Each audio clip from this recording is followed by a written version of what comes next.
Welcome back.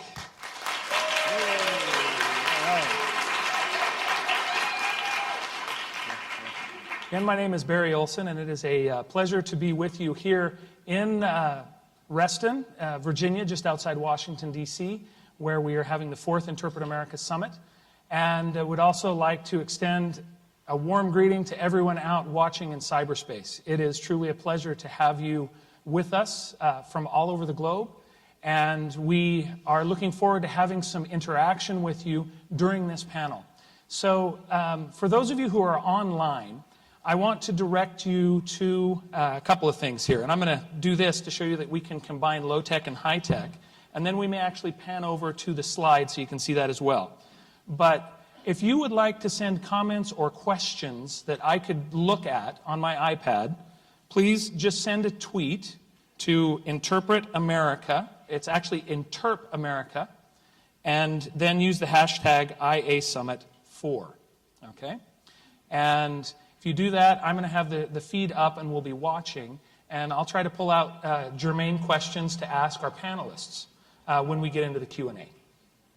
So we're going to go ahead and begin with some introductions so that you can know who the panelists are. I'm not going to get into too much detail simply because we have this information available online and also in the printed programs. So let me go ahead and begin with, to my right, to your left, Linda Gawley. Linda is basically, as she put it today, she's going to be the bad guy. So get ready. And Linda is someone who is passionate about communication, interpreting, and serving populations that need interpreting services, to be able to have access to these services that are needed here in the United States. She's from Washington, the state of Washington, and is, now I've got to find it. This is what always happens to me. I get nervous in front of people and the words just fly out. So bear with me. She is the interpreter manager, or interpreter services manager at the University of Washington Medical Center. So she works with interpreters on a daily basis. She is also one of the most lucid speakers when it comes to understanding what technology is going to do to society. So get ready to listen to Linda. Linda, it's great to have you here. Then to my immediate right, we have actually someone who's not in your program. And so I've got to switch here quickly. We have Jake Brohn from Capiche.pro. I want to thank Jake for stepping in. We've talked about flexibility today. We've had to be flexible in a lot of ways, and Jake was willing to step in after Ryan Frankel from Verbalize It had to step out at the last minute because he had an emergency to attend to. So Jake jumped right in, said, I'll get you some slides. I'm happy to talk about our vision and what's going on. So Jake, welcome. Capiche.pro is a startup company that is working on providing interpreting services remotely using a video platform, using smart devices, and he'll talk more about that. Now, then to my left, we have Dan Gaddy. Dan Gaddy is with, don't tell me because I know, and this always happens to me. It's just a normal thing. He is with Stratus Video. And their OD product, or ODI, on-demand interpreting product, is now being used in, I believe it's over 100 hospitals, to provide consecutive interpretation through video service for clinics and for doctors and LEP patients, limited English proficient, for those of you listening around the world. Probably not an acronym you're familiar with. Dan is a mover and shaker in the industry and has a lot of experience in the industry. And has been involved in venture capital as well. So he brings a wealth of experience to this panel. And then next to Dan, we have Maëlle de Borniol. Maëlle is one of the co-founders of Babbleverse, which is a startup company that is looking to take conference interpreting online. And he's going to talk about their vision, what they're working on, what they've been doing, and just to give you an idea of the technology that is out there today. So it is truly a pleasure to have all of the panelists here. And you'll notice that we have people that have a great deal of experience in the market. We've got a couple of startups And we have Linda, who is someone who is an end user. And then we have me, I'm an interpreter on this panel.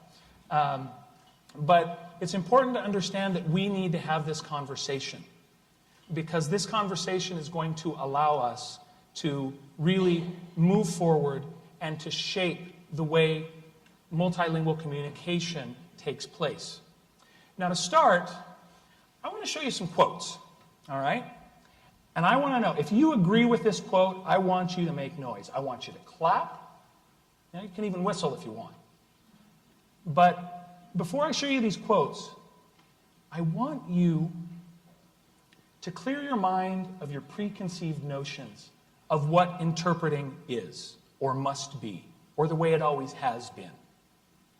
And I want you to think about communication in a world that has become so small because of technology that literally we are able to communicate with people instantly all around the world. Think about what that means for the way that human interaction has taken place. Some have said that we are at a third watershed moment in the history of humanity. It's grandiose, I know. But think about it in these terms. Here's the first quote. When we change the way we communicate, we change society. Agree?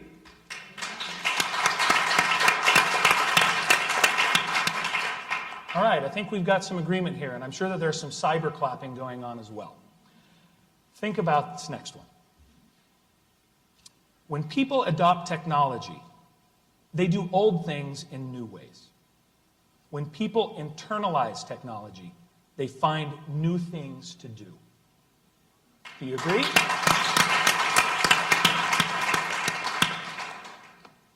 Next one. As global connectivity continues its unprecedented advance, many old institutions and hierarchies will have to adapt or risk becoming obsolete or irrelevant to modern society. We've talked today about how interpreting in many ways has not changed much in the last 60 years. I think interpreting can be seen as an institution that fits within the range of this quote. So, with those in mind, oh, and there's just one more. This is actually not a quote. This is something that I came up with and have been thinking about. We'll see if you agree with it. In the new economy, we will no longer just provide interpreting services. We will have to provide a total communication experience. Now, I'm going to clap because I agree with you. But if you don't have to. I really feel that interpreting is now being couched within a much larger frame.